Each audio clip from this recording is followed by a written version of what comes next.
December 2 செவ்வாய்க்கிழமை அன்று மாலை 6 மணிக்கு பரணி தீபம் போடணும். அன்று பரணி நட்சத்திரம். கார்த்திகை தீபத்திற்கு முன்பு நாள் உலகமெங்கும் பரணி தீபம் ஏற்றப்படும்.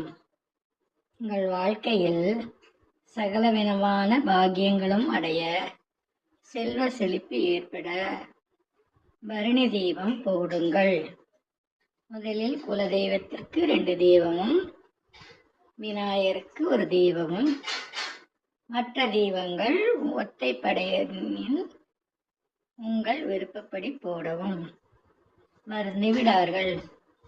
பரணி தீபம் வீட்டில் ஏற்றினால் சகல சௌபாகியங்களும் கிடைக்கும்.